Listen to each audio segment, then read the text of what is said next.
Eto na nga mga chong, marami tayong basketball updates! Calvin Abueva sa Barangay Ginebra? Gaano nga ba katotoo? Coach Tim Go na ang sumagot dyan. Breaking BBA News! Mikey Williams na trade na sa Converge kapalit ni Jordan Heading. Matapos ang 18-month absence ni Mikey Williams ay sa wakas magbabalik na ito sa PBA. Pero this time, hindi na sa TNT Tropang Giga dahil mainit-init pa ngayon nga lang itinrade ng TNT Tropang Giga ang rights ng two-time PBA Finals MVP na si Mikey Williams papunta ng Converge 5Xers kapalit ng sharp shooting guard na si Jordan Heading. At dahil nga sa trade na yan ay natapos na sa wakas yung drama ng TNT at ni Mikey Williams matapos hindi magkasundo ang dalawang panig. Para sa akin mga chong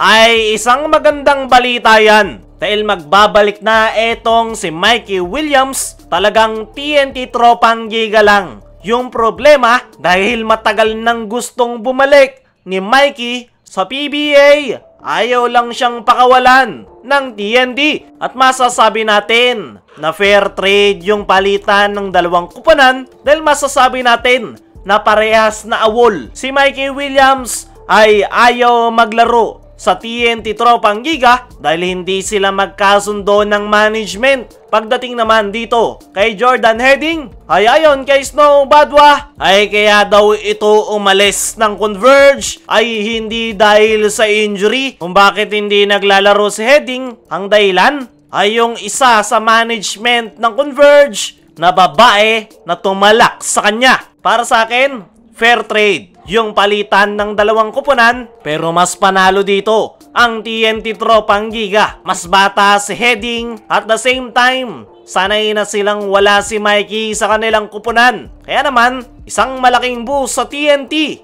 etong si Jordan Heading para sa kanilang target na makuha ang Grand Slam. Dumako naman tayo dito sa kabilang balita. Calvin Abueva sa Barangay Ginebra? Gaano nga ba katotoo? Coach Tim Go na ang sumagot dyan. Kahapon nga mga chong ay nagulantang ang lahat matapos pumutok ang balitang pagkakatrade ng Magnolia Hotshots dito kay Calvin Abueva papunta ng Northport Batampier kasama ni Jerick Balanza kapalit ng rising superstar na si Will Navarro. Sa trade na yan, paldong-paldo ang Magnolia Hotshots dahil mas babata yung kanilang kuponan at mas mataas yung po pwedeng may ambag ni Will Navarro. Pero ngayon na nasa Northport Batampier na etong si Calvin Abueva ay marami ang nagsasabi na baka raw stopover lang ito sa Northport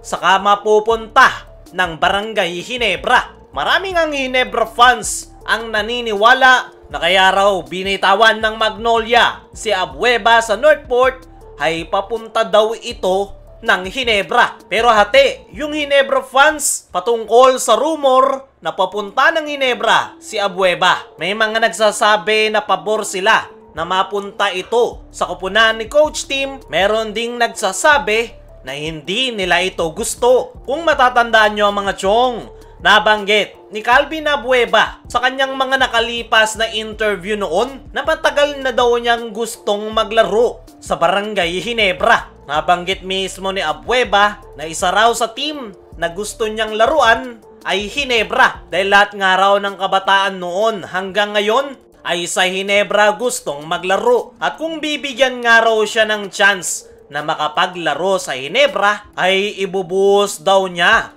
yung lahat ng natitira sa kanyang basketball career. Sa ngayon ay walang official trade na mapupunta ng Barangay Ginebra etong si Calvin Abueva. Pero hindi nga mawala yung excitement ng ilang Barangay Ginebra fans dahil meron talagang posibilidad na mapupunta ito sa Barangay Ginebra, lalo na't nasa Northport na ang nasabing forward. Para sa akin mga chong ay 50-50 ako patungkol sa narurumor na pagpunta ni Abueva ng Barangay Ginebra. Ang kulang nga sa Ginebra ay isang hassle at dugong never say die.